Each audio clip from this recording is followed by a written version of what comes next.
Esta é a primeira de várias sessões que pensámos fazer acerca do tema da oração, muito para responder, como vos tenho explicado, ao apelo do Papa Francisco de preparar o ano santo, o ano do jubileu, com um ano dedicado à oração. Pede também o Papa, na altura, num dos documentos para o jubileu, que se faça uma espécie de escola de oração. Foi mais ou menos isso que procurámos montar nestas várias sessões de quinta-feira que vamos ter. Vamos ter vários oradores, eu não vou dizer quais é que vêm em cada tema, mas para saberem que serão pessoas diferentes, isso nos trará uma riqueza muito grande nestes encontros, que o objetivo que têm é ajudar-nos a todos a aprofundarmos ainda mais a temática da oração. Depois já vou explicar melhor, mas o dicastério para a evangelização, que foi ajudando também a preparar o jubileu, fez umas publicações, são 8 no total, acerca da temática da oração, e cada um dos temas vai ao encontro dos 8 temas destes subsídios que foram feitos. As primeiras 2 sessões são acerca deste primeiro volume. Alguém que tenha mais curiosidade, não é ipsis verbis o que está aqui, depois não teria graça ler o livro, mas a temática é muito inspirada nestes vários temas que estes subsídios propõem. Muito bem. Então, neste nosso primeiro encontro, que lhe chamámos Rezar Hoje, o que é a oração? É um bocadinho o fundamento daquilo que é rezar, daquilo que é a oração propriamente cristã. E acerca disso já se escreveu muito ao longo dos tempos. Houve muita gente a escrever, a dizer aquilo que é a oração, como é que se vive a oração, particularmente a oração cristã. Muitos mestres espirituais procuraram explicar esse caminho e fizeram de forma muito clara muitos tratados acerca do assunto, que depois podem consultar.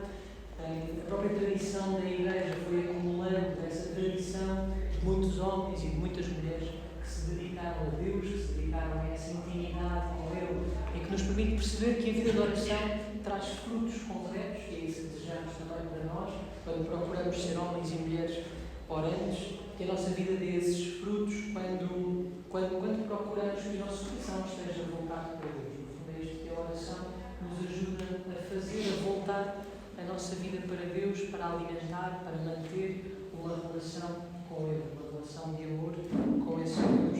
E a partir dessa relação orientar todas as coisas da nossa vida. Garantir que Deus está no centro, para que depois todas as outras coisas que fazemos, tudo aquilo que vamos mantendo na nossa vida, esteja também isso orientado, marcado por essa ordem que desejamos para a nossa vida.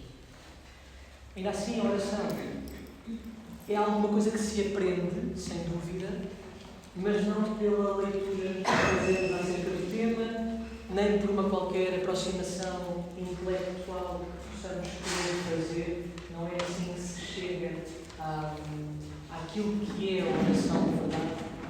Dar passos no sentido da oração implica sempre experiência, implica sempre rezar. Quem quer aprender os caminhos da oração tem que gastar tempo a experimentar a oração com a sua vida, gastar tempo com a oração da sua vida, e assim aprenderemos a rezar, a aperfeiçoar-nos nessa arte da oração. Há muitos autores que usam esta imagem, uma imagem bonita, de falar da oração como uma arte, a vida da oração como uma arte. E como qualquer arte, ela exige essa experiência diária para nos irmos aperfeiçoando na arte de orar, na arte de rezar, como em tantas outras artes nas quais o homem se vai procurando aperfeiçoar. Se é verdade que a oração, se é verdade que a oração traz alguns bens objetivos à nossa vida, não dizendo subjetivos à nossa vida, é verdade que nos traz paz interior, é verdade que nos traz serenidade, é verdade que nos traz um conjunto de coisas boas para a nossa vida, alguns frutos da oração, assim se chamam alguns autores espirituais.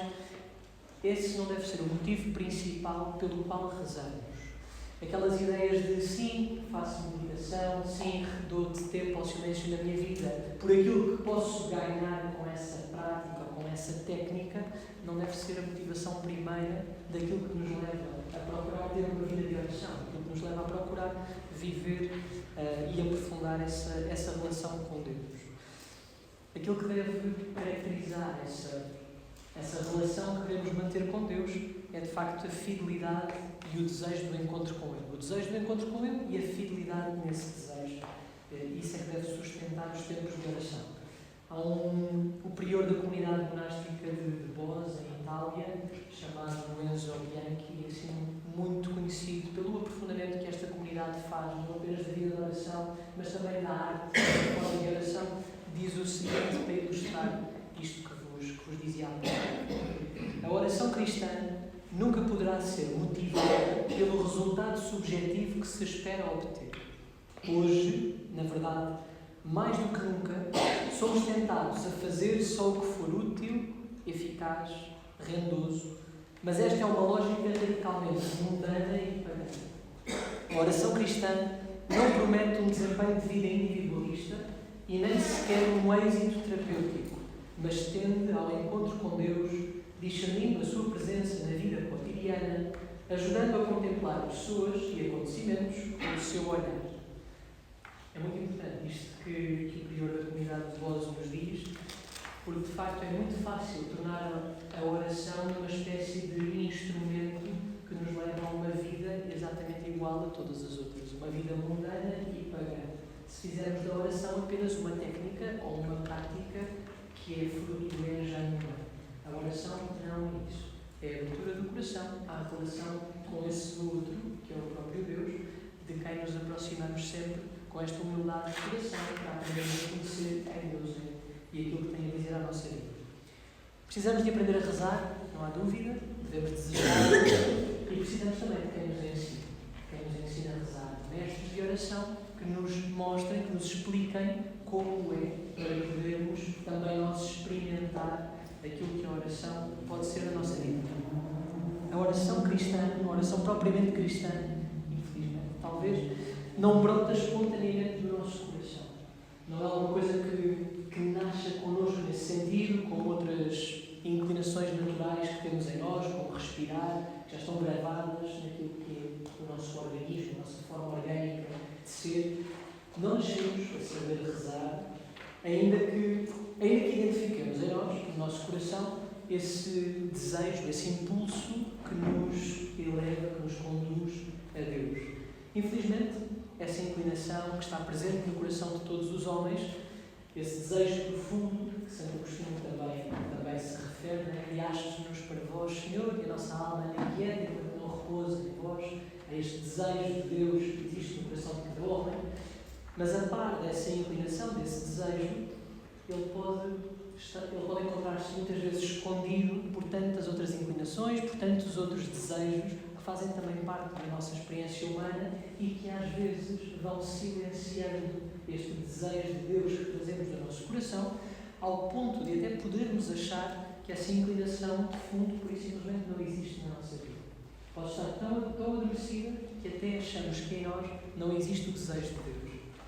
E é justamente por isso que nós percebemos que é fundamental o silêncio. A importância do silêncio vem daqui. Porque se não houver este ambiente de fundo que nos ajuda a discernir este desejo que trazemos no coração em relação a Deus, é muito fácil que estas várias pulsões que também nos habitam se sobreponham a este desejo mais profundo em nós de eternidade e infinito, que a nossa vida se cumpra neste Deus que nos criou para Ele. É essa viagem que nós somos convidados a fazer quando tentamos adentrar-nos nos caminhos da oração, quando procuramos rezar, essa viagem até ao íntimo do nosso coração, até dentro de nós mesmos, onde nos encontramos com o próprio Deus. Esta é a grande surpresa.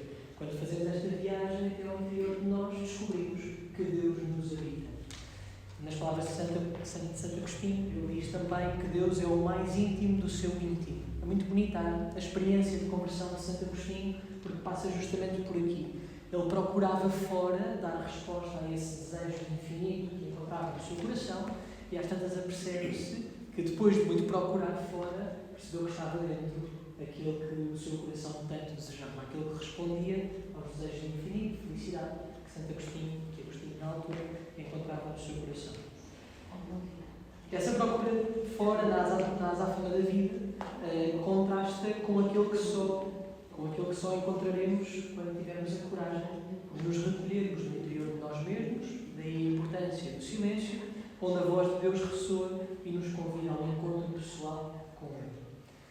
A oração é, acima de tudo, na sequência do que vos dizia, esse diálogo de intimidade, um diálogo de proximidade, de coração a coração, e por isso uma relação que precisa de ser cultivada diariamente, com delicadeza, todos os dias da nossa vida, sobretudo na escuta de Jesus. Essa forma que Deus encontrou, se posso dizer assim, essa forma que Deus encontrou de se fazer próximo da humanidade e de cada um de nós.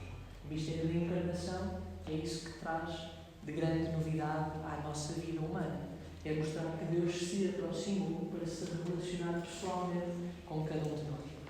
E é desse Jesus, Deus feito homem, que nos devemos aproximar humildemente, como os discípulos um dia fizeram, dizendo: Senhor, ensina-nos a rezar. Com a mesma humildade com que os discípulos o fizeram, assim devemos de fazer nós também: Senhor, ensina-nos a rezar. Entendendo o ano jubilar, como vos dizia no início, como um ano da graça que Deus nos dá, um ano de graça que Deus nos concede, pede então o Santo Padre que esse ano fosse dedicado à oração. E diz-nos o seguinte: peço-vos que intensifiqueis a vossa oração, a fim de nos prepararmos para viver bem este acontecimento de graça e a experimentar nele a força da esperança de Deus. Um ano dedicado a redescobrir o grande valor e a necessidade absoluta de oração na vida pessoal, na vida da Igreja e no mundo.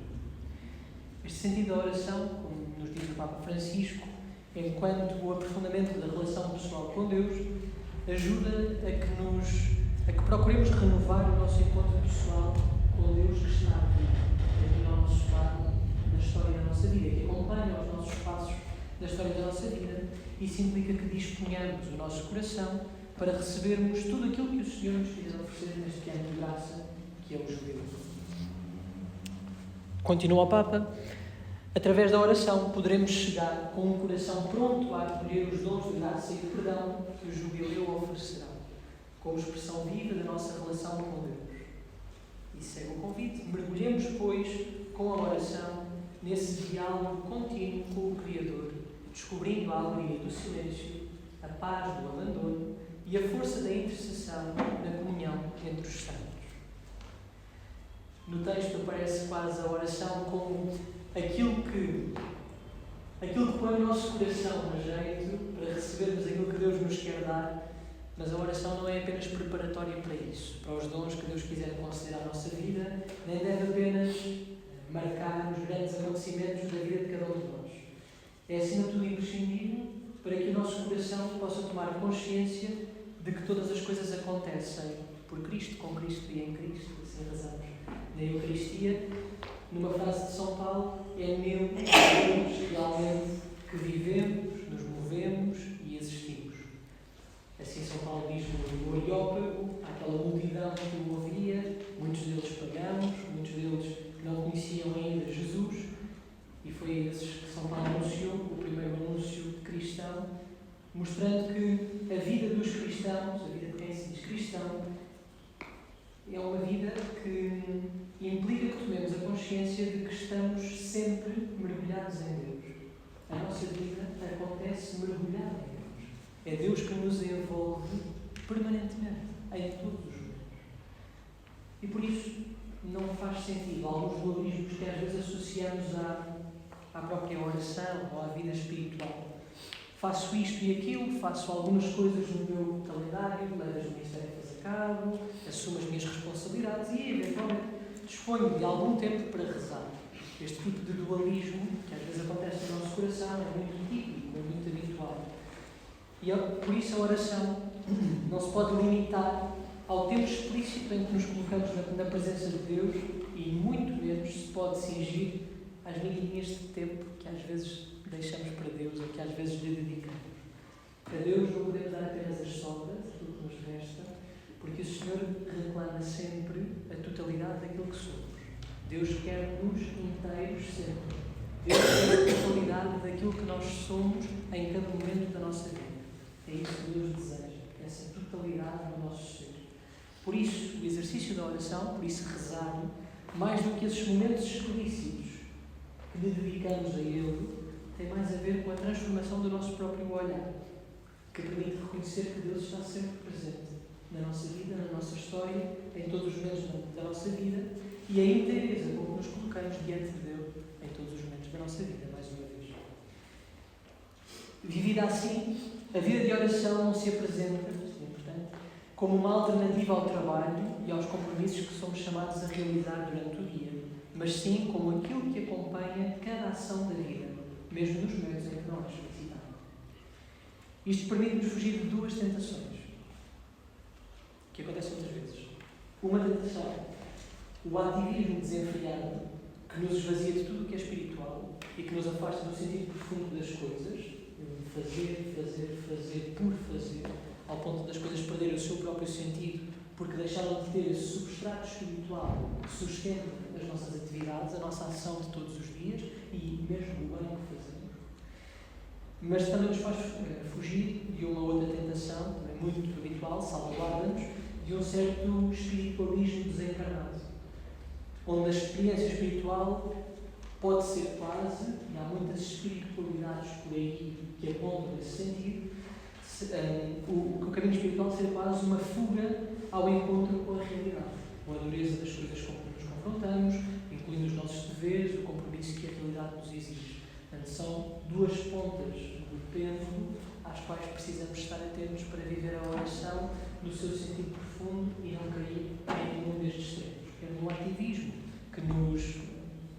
num ativismo superficial que nos permite ir ao fundo e ao sentido das coisas, quer um espiritualismo desencarnado que também não nos ajuda a viver a realidade da nossa vida e a pormos em prática os compromissos que somos chamados a vencer.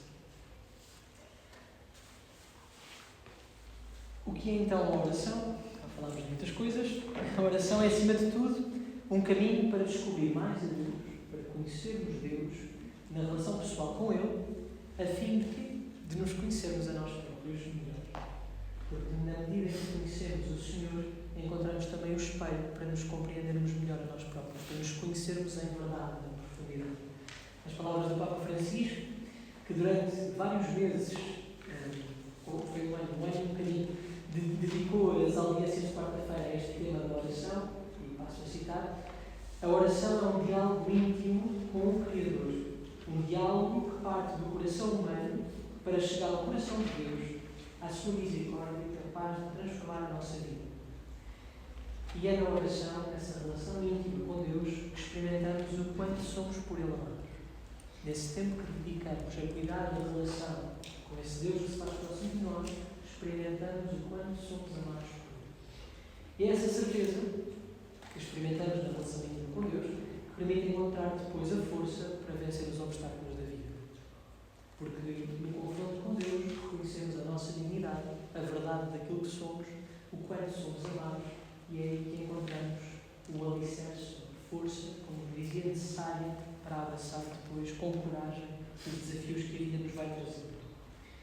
É nessa relação com Deus que descobrimos a nossa identidade última, aquilo que somos e o que somos chamados a ser, que está muito para além das coisas que nós fazemos ou da utilidade que temos. Estas mentiras às vezes também soam muito nos nossos ouvidos e no nosso coração, de que as vidas humanas apenas valem na medida em que podem fazer determinadas coisas ou na medida em que mantêm a sua utilidade. A oração diz-nos exatamente o contrário. O nosso valor vem daquilo que nós somos e não da utilidade que temos ou daquilo que fazemos. É por isso que a oração, muito mais do que um fazer, por isso é que a oração, muito mais do que um fazer, é acima de tudo um estar, ou ainda mais longe, encontra-se ao nível do ser. Porque a relação com Deus revela-nos primeiro aquilo que somos e só depois é que, a partir da oração, da relação com Deus, podemos perceber o que somos chamados a fazer ou até onde é que somos chamados a estar. Primeiro, no encontro com o Senhor, é para descobrir aquilo que somos. Tem a ver com o ser. Depois, terá a ver com o estar, terá a ver com o fazer, eventualmente. Mas, acima de tudo, o ser. A misericórdia de Deus manifesta-se a todos aqueles que a procuram.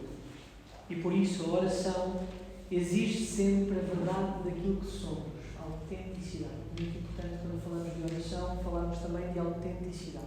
Nos apresentarmos autênticos diante de Deus. Pois Deus vem justamente ao encontro da nossa verdade em cada momento. Deus não conhece outra coisa. Deus só conhece a verdade daquilo que somos. Não conhece outra coisa qualquer. Por isso, quanto mais em verdade nos apresentamos, mais estaremos aí onde Deus vem encontrar-nos. Porque é justamente essa verdade que Deus quer resgatar, que Deus quer salvar em cada momento da nossa vida. Muitas vezes, quando a experiência que fazemos diante da luz que é Deus, Deus é luz e nele não há trevas, diante da luz de Deus, quando a experiência que fazemos é a experiência do encontro com as nossas trevas, ou com algumas trevas que existem no nosso coração, essa é uma oportunidade maravilhosa para que a misericórdia de Deus se manifeste em todo o seu esplendor, em toda a sua beleza. Como cantamos na vigília pascal, ó feliz culpa, ó dita da culpa, que nos mereceu não quer Deus. E por isso mesmo as trevas que encontramos no nosso coração não são motivo de desgraça, não são motivo de desespero, mas são antes um motivo de nos encontrarmos com a misericórdia infinita de Deus, que novamente nos resgata, que novamente nos redime, que novamente nos salva. Diante de Deus, na cena do que estávamos a meditar, diante de Deus não pode haver máscaras ou falsas imagens. Principalmente porque Deus vê o coração e não as aparências, também como nos diz a Sagrada Escritura. Deus não se prende por as ilusões que nós criamos. Deus olha diretamente para a verdade daquilo que somos, para a verdade daquilo que trazemos no coração e não podemos estar diante de Deus de outra maneira. Só quando nos colocamos em verdade, só quando temos a coragem de nos colocar em verdade diante de Deus, que nos conhece, diríamos nós, mas que nos conhece infinitamente melhor do que nós nos conhecemos a nós próprios, pode acontecer esse milagre de libertação. Sentirmos-nos plenamente livres, porque há alguém que nos olha em verdade, quase como um raio-x, e não deixa de nos amar. Apesar de ver tudo aquilo que trazemos no nosso interior, apesar de ver tudo aquilo que foi a nossa vida, não deixa de nos amar. E isto é absolutamente extraordinário. É isso que nos salva. Diante do desespero de nos confrontarmos, até com as fragilidades e contradições da nossa vida, há alguém, que é Deus, que olha para nós, conhecendo tudo isso e ainda mais, e não deixa de manter o seu amor infinito por cada um de nós. Mesmo feridos, experimentamos-nos amados, e isso liberta-nos. Mesmo miseráveis, experimentamos-nos dignos da misericórdia de Deus, e isso salva-nos, e isso liberta-nos. É essa consciência, e essa consciência cura e liberta, e essa consciência salva. Como reconhecemos em tantos e tantos e tantos encontros de tantas pessoas com a pessoa de Jesus. O Evangelho está pejado desta experiência profunda que homens e mulheres concretos fizeram no encontro pessoal com o Filho de Deus. Este homem traz salvação à minha vida. Este homem traz libertação à minha vida. Porque apesar da miséria que encontrei em mim, este Deus abeira-se de mim para manifestar a sua misericórdia. Ou seja, para que o seu coração, para que o seu coração se mova em relação à minha miséria, justamente para mostrar que a minha dignidade é muito maior do que a miséria que possa existir na minha vida concreta.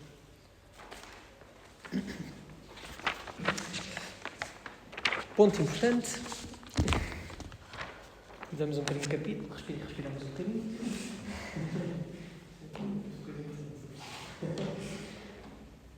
O que é que nós precisamos mesmo para cultivar a nossa vida de oração, a nossa relação com Deus, que tem a ver com todo este percurso que já fomos fazendo?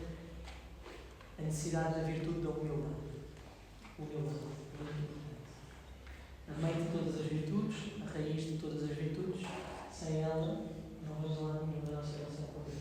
Não é possível avançar sem humildade. E por isso o orgulho é o maior dos pecados, ou é o primeiro dos pecados, porque é o único pecado que nos fecha à relação com Deus, à possibilidade de relação com Deus, que nos fecha ao amor de Deus. A par de muitas outras, a virtude necessária para crescer na vida de oração é a virtude da humildade. Na continuação, dizíamos, qualquer relação, nós experimentamos isto todos os dias, qualquer relação exige transparência. E diante de Deus, a quem nos dirigimos, só lhe podemos apresentar a verdade de quem somos e a verdade daquilo que trazemos no coração.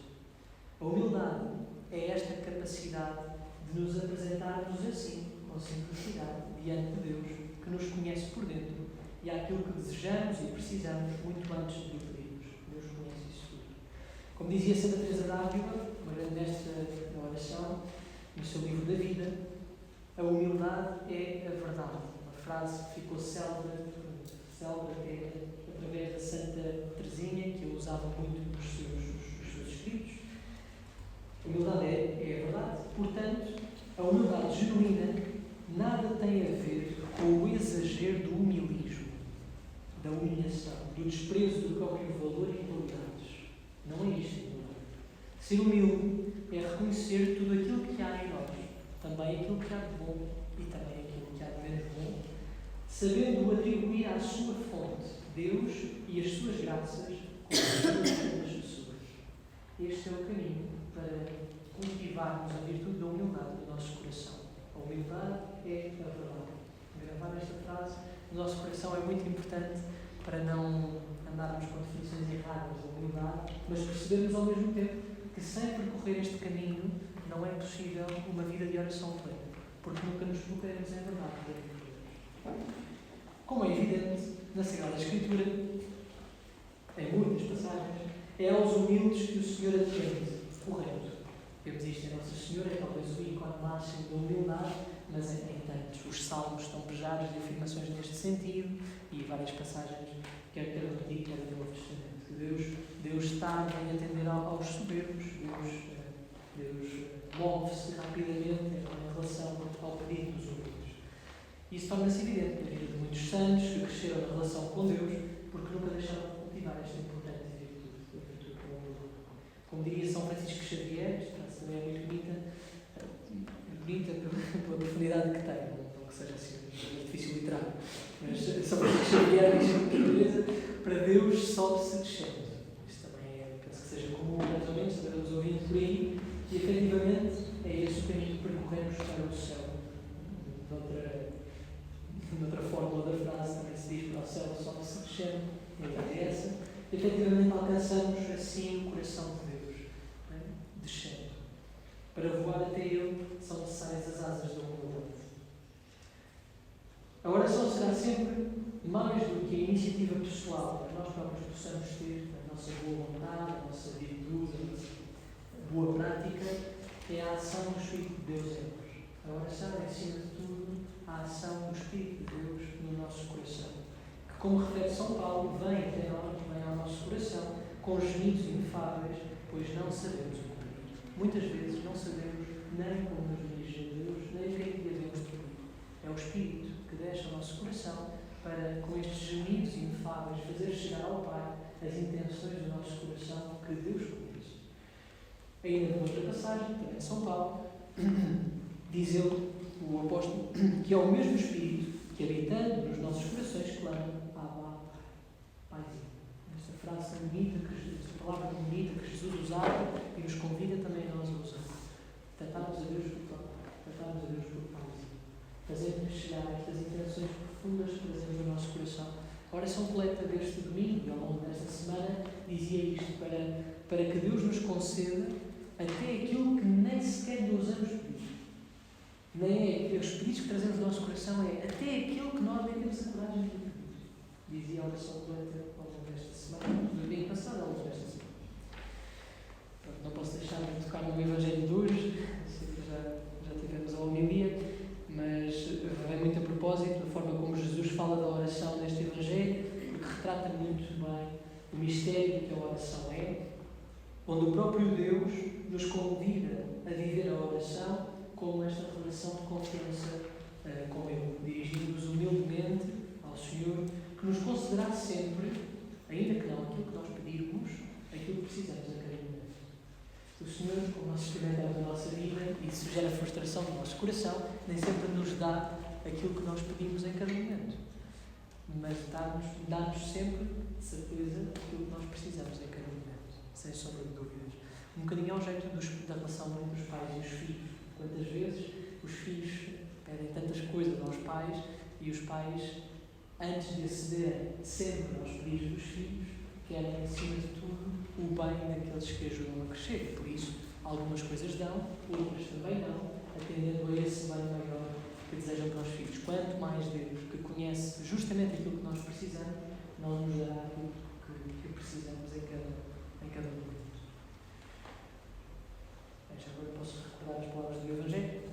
Naquele tempo disse Jesus aos seus discípulos, do Evangelho de São Lucas: se algum de vós tiver um amigo, poderá ter de ir à sua casa à meia-noite para lhe dizer: amigo, empresta-me 3 pães, porque chegou de viagem dos meus amigos e não tenho nada para lhe dar.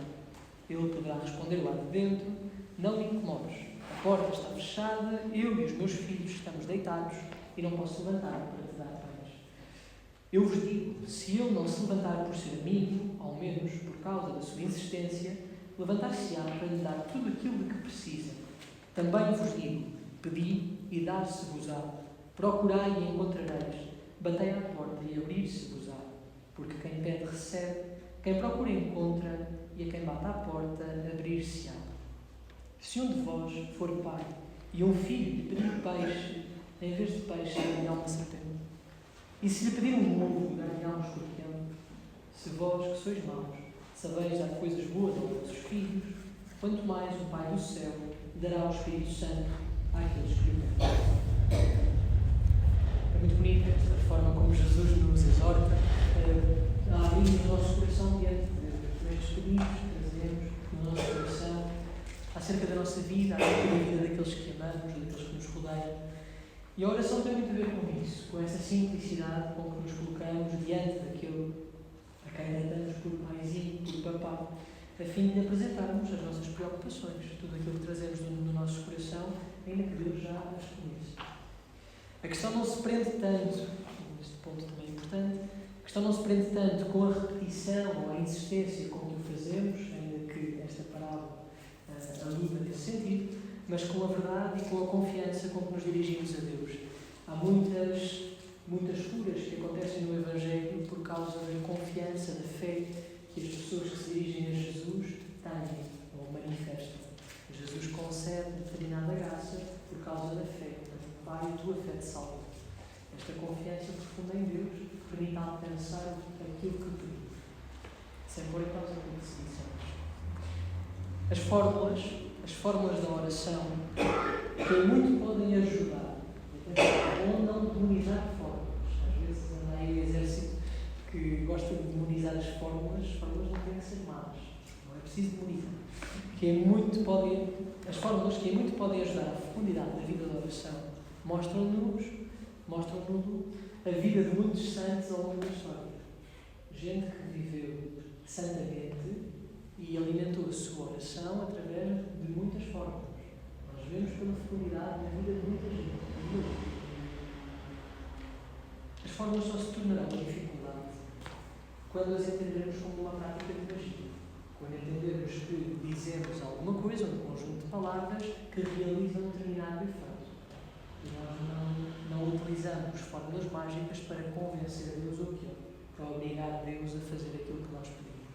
É muito importante estarmos atentos nesse sentido, à forma como utilizamos determinadas fórmulas, mas é muito importante não as demonizarmos, porque elas mantêm a sua fecundidade na nossa vida.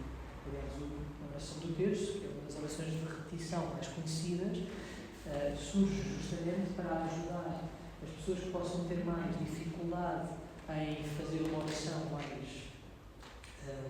às vezes mais complexa, para que possam continuar a alimentar a sua vida espiritual. E estas pessoas somos todos nós. Porque há momentos da nossa vida em que o nosso cérebro não está muito capaz de grandes profundidades teológicas, mas se calhar está capaz de recitar a ordem da Maria. E podemos fazê-lo justamente com o mesmo amor, com a mesma inteireza, com a mesma totalidade, entendendo isto, com que fazemos o maior descobrimento teológico do nosso pensamento.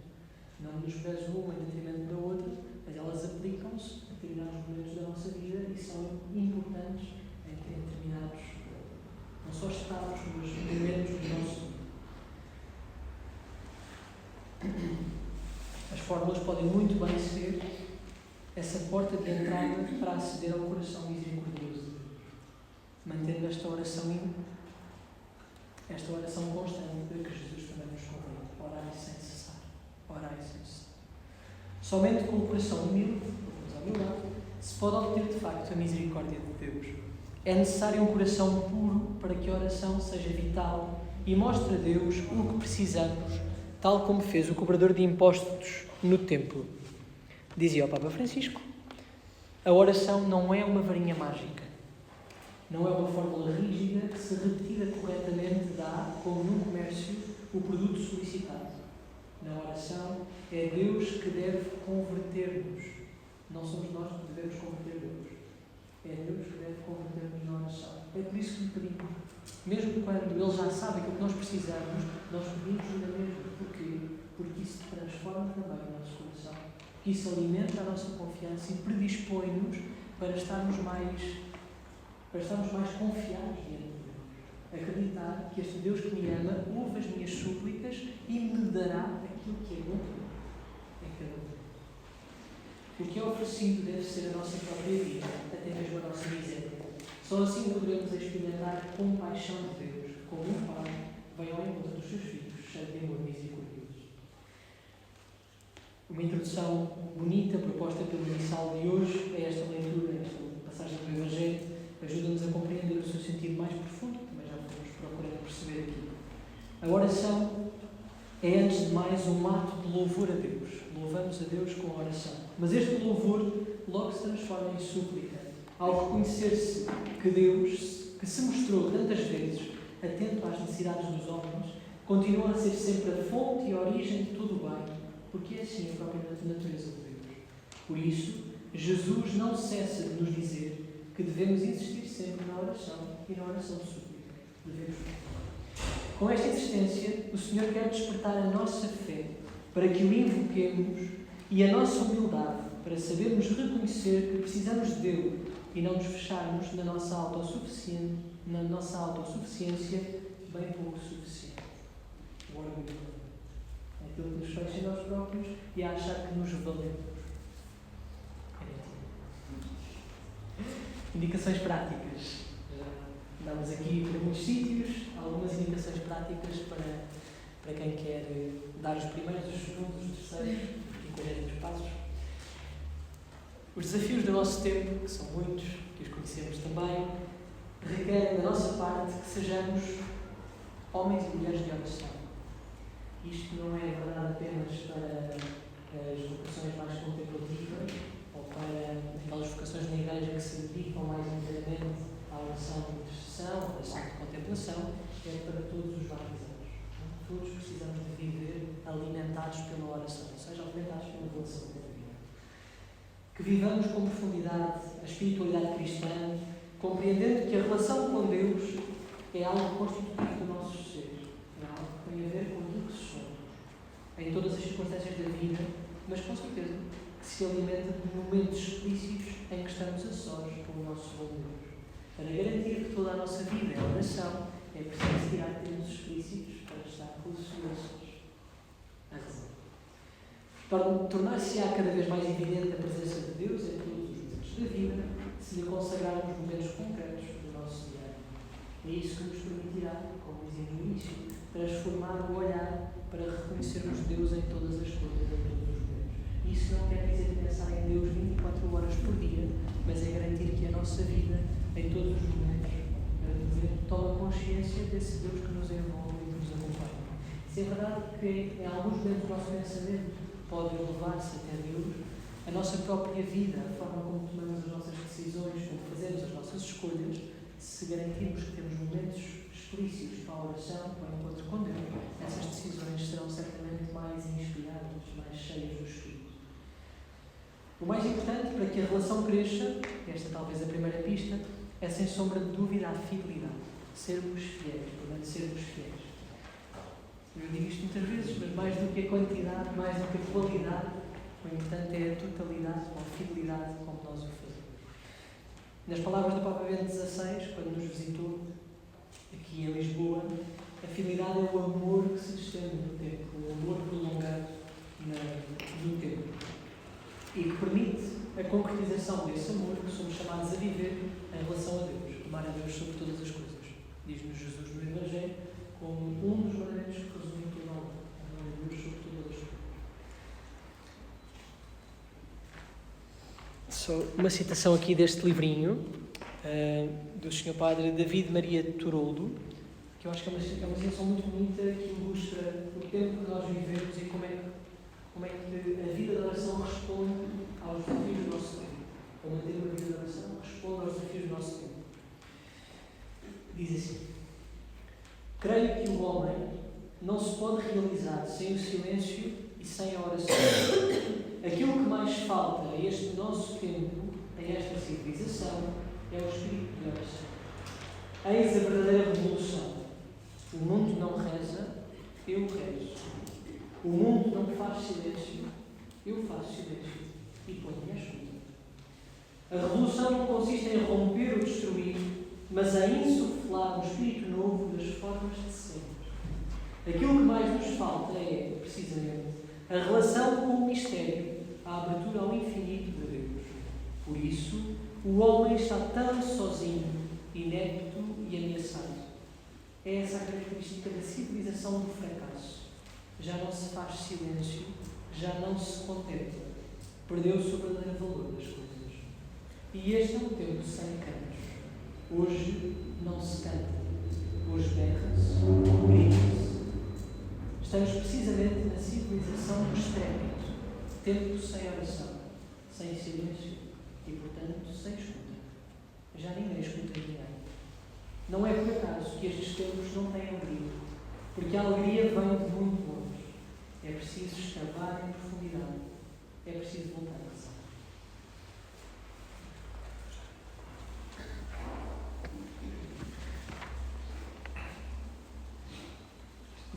Não peço fazer mais nada. Muito bem. Sem oração não é possível haver vida cristã. Não é possível haver vida em Jesus, porque só a oração verdadeiramente cristã permite que a vida se encha do Espírito de Deus, se encha do Espírito Santo que vem fazer morada em nós. O meu Pai e eu viremos a Ele e faremos nele a nossa morada, como vemos acontecer em toda a vida dos filhos. Viver da oração é viver como Jesus viveu. Viver cheio do Espírito é viver como Jesus viveu. E em cada momento procurou encontrar-se só com o Pai para garantir que estava em sintonia com Ele. Eu e o Pai somos juntos. Só isso nos levará a contemplar todas as coisas com os olhos de Deus, aprendendo a reconhecer a sua presença no mundo e na história e a discernir em tudo segundo a sua vontade. Ora então, 3 pistas para este tempo que nós vivemos e que podem ajudar-nos a aprofundar, a sistematizar, a solidificar a vida de oração de cada um de nós. A primeira pista é a pista do silêncio. Termos a coragem de fazer silêncio. Temos a coragem de cultivar silêncio, permitindo que a vida interior se desenvolva de mais íntimo de nós mesmos. Segunda pista, fidelidade. Já falámos dela. E por isso a importância de planearmos a nossa vida espiritual, definindo os tempos explícitos de encontro com Deus para cuidar dessa mesma fidelidade. Ter um horário de vida espiritual. Ter um horário comprometido com Deus, que nos exige, que exige a nossa vida e que nos permita trabalhar justamente nesta virtude da fidelidade, que é a virtude própria do amor. Terceira pista, comunidade. Rezar com a comunidade nos tempos propostos para tal, porque a nossa oração será sempre pouco cristã se não se articular com a oração que brota do corpo, ao qual pertencemos, do qual Cristo é a cabeça. Se a nossa oração for só oração individual e não se articular com a oração comunitária, será pouco oração cristã, será pouco oração com Cristo, porque a determinada altura podemos estar só mergulhados nos nossos pensamentos, numa espécie de espiral que não nos leva a lado nenhum, nem nos leva ao encontro com o Senhor. Até porque o verdadeiro encontro com Deus na oração há de conduzir-nos sempre aos encontros. Nunca nos fechará em nós mesmos. Aquilo que nos fecha em nós não é cristão, não é bom. Ok. Então, para aprofundar, o que é que sugeriria para quem quiser continuar a aprofundar este tema da oração, como perceberam, dá para pamangas, sugiro a longo prazo que possam ir lendo a 4ª parte do Catecismo da Igreja consagrada à oração. A parte chama-se oração cristã e é uma parte muito bonita. É uma parte maravilhosa, muito bem escrita, pode ser lida devagarinho, porque de facto os parágrafos têm alguma densidade, mas que nos ajudará a passar por todos os trâmites da oração. Penso que possa ajudar bastante. Outra sugestão, ler o ciclo das 38 catequeses que o Papa Francisco proferiu nas audiências de quarta-feira, acerca da oração. Começou no dia 6 de maio de 2020, acabou no dia 16 de junho de 2021, são 38 catequeses, penso que estejam publicadas em livro, no subsídio que tem todas, não são muito grandes, e o Papa percorre desde o Antigo Testamento até ao Novo e à experiência dos grandes mestres de oração, aos tipos de oração. É muito rica a forma como nós conhecemos, porque é muito próxima de nós, de uma linguagem muito acessível. Isso pode ser também uma boa forma de. Até pode, por exemplo, ir acompanhando os temas que nós vamos tratar ao longo destas quintas-feiras com essas catequeses do Santo Padre. São talvez uma folha à parte de cada catequese, que inclui esse com alguma facilidade. Terceira sugestão. Estes subsídios, quando do jubileu, eles não são muito grandes, de facto, devem ter talvez, não chegam a ser 100 páginas cada um, percorre 8 temas, de 8 autores diferentes, são subsídios interessantes.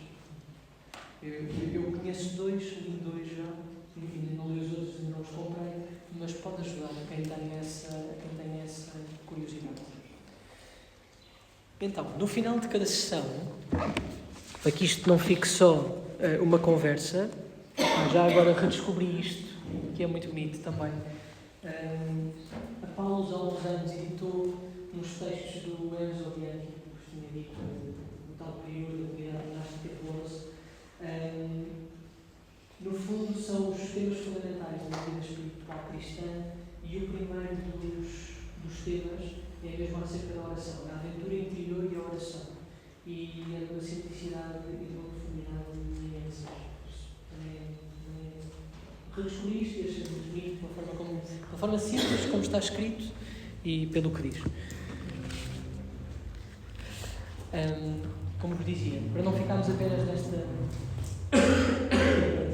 encontro, convido-vos a que nos dirigamos durante 10 minutinhos máximo à igreja, e vou dar-vos uma folhinha para acompanhar a vossa oração. Agora cada um para pôr em prática aquilo que escutou. Tem 3 perguntinhas, não precisam de as seguir. Já sabem que quando isto existe é só se ajudar. Se não ajudar, deixem para todos nós. O importante é o encontro pessoal com Deus que mora no mais íntimo de nós mesmos. E começa com a oração ao Espírito Santo. Pode ser também uma coisa boa para trazer no bolso a invocação ao Espírito Santo, porque é um pedido explícito para Deus, para que o seu Espírito deixe sobre nós, nos iluminando em cada um